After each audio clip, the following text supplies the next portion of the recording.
With Spider-Man Across the Spider-Verse now out for the world to see, I thought it'd be a great time to rank every Spider-Man movie from the Sam Raimi trilogy to the TASM duo to the MCU trilogy and the two Miles Morales flicks. Spider-Man is my all-time favorite fictional character and I actually like every one of his movies. I know movies like The Amazing Spider-Man 2 and Spider-Man 3 are hated by many, but for me, I honestly don't think they're as bad as people make them out to be. And actually, there was a time where both of these two films were at the top of my favorite Spider-Man movie list. When it comes to Spider-Man, I have two lists. I have a favorite list and I have a best list. The favorite list is the rankings in which I enjoyed the most, and the best list is the rankings in which I feel was the best overall movie. This video will be my best Spider-Man movie ranking list. However, I will briefly go over my favorite list at the end of the video, so you may want to stick around till the end of the video because the two lists are very different from one another. With that being said, let's get going with my best Spider-Man movie ranking list, starting with the film that's at the very bottom of my list, and that will have to be The Amazing Spider-Man 2. Let's be honest, the film is all over the place, it lacks a lot of focus, and I feel Electro was underdeveloped. However, I do feel that TASM 2 has the best web slinging scenes in any live action Spider-Man movie. Despite this movie being at the very bottom, it was once my favorite Spider-Man movie like I said. I feel like this movie made Gwen Stacy my favorite love interest from any Spider-Man film to date so far, and don't even get me started on the suit. This was the definitive live action Spider-Man suit in my opinion. You couldn't get a more perfect suit than this, until the end of No Way Home came along, that is. Number 9 is Spider-Man 3. Just like TASM 2, this was also once my favorite Spidey movie. Spider-Man 3 suffers similar issues to TASM 2 in that it lacks focus and it jumped around three different storylines in a non-cohesive way.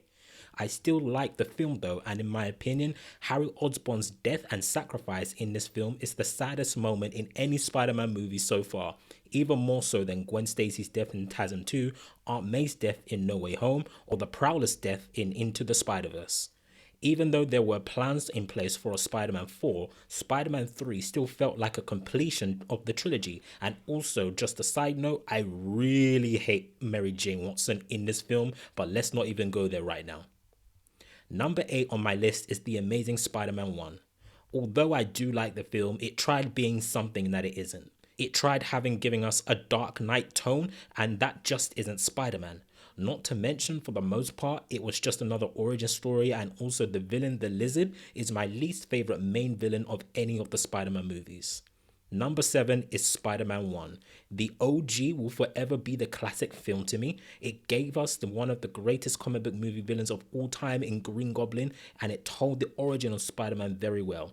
Also, Tobey Maguire just plays that nerdy side of Peter Parker to perfection, both in this movie and in Spider-Man 2. Number 6 is Spider-Man Homecoming. I was glad the first Spidey movie in the MCU wasn't yet another origin story of the character.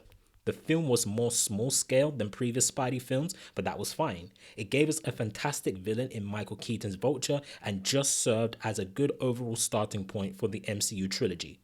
Number 5 is Spider-Man Far From Home. And I know a lot of people don't like this film for some reason, but I don't really get the hate.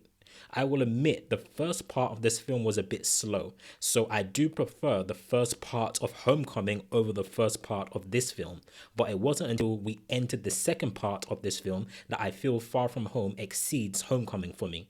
I love Mysterio as a villain even more so than the Vulture, and I will also say this very confidently. The mid-credit scene for this film is the best ever credit scene in any superhero movie in my opinion. It left me shocked and speechless when I first saw it in the theater, and I felt like I needed the follow-up movie right away. Number 4 on my list is Spider-Man 2, a near perfect adaptation of Spider-Man.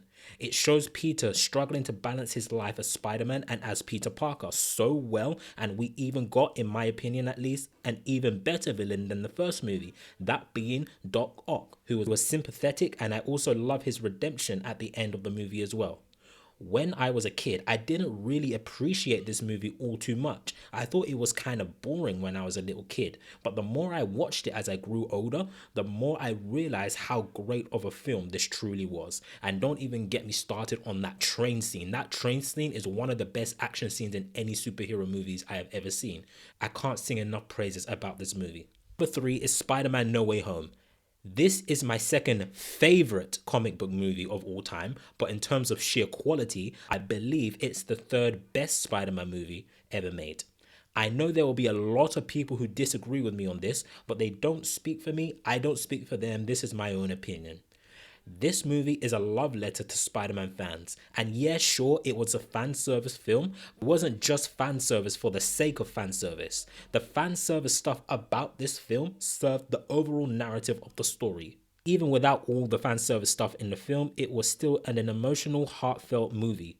Aunt May's death is just so heartbreaking to watch, and the effect it has on Peter for the rest of the movie and how the other Spider-Men help him through his loss is just perfect.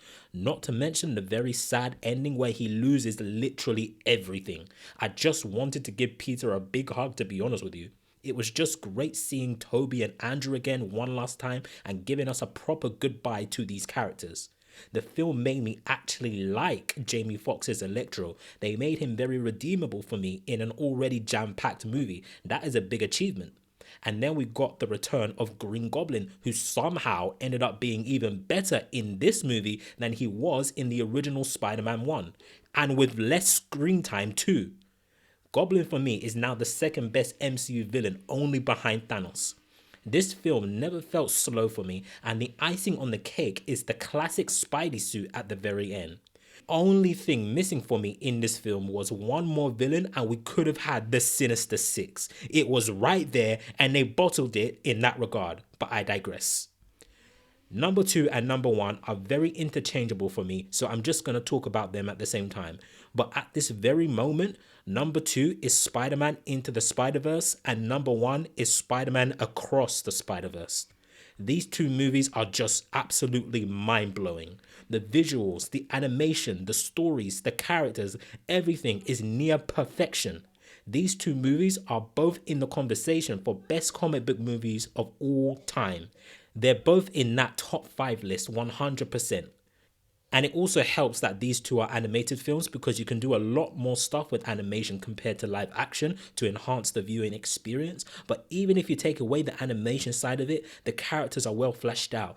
Both stories are very engaging and they do a good job of handling many characters all at once. Not to mention, both films also have superb, memorable villains.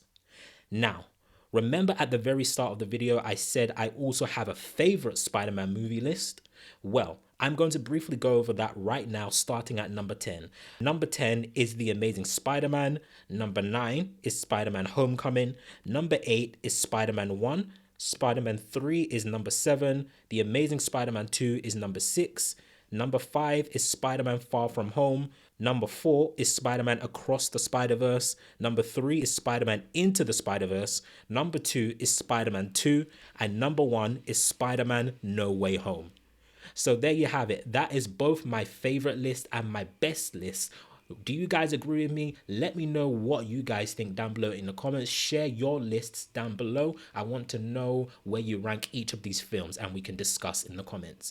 If you like this video, give this video a big thumbs up. Share this video with your friends. Subscribe to the channel if you're new, and I'll see you guys later in the video.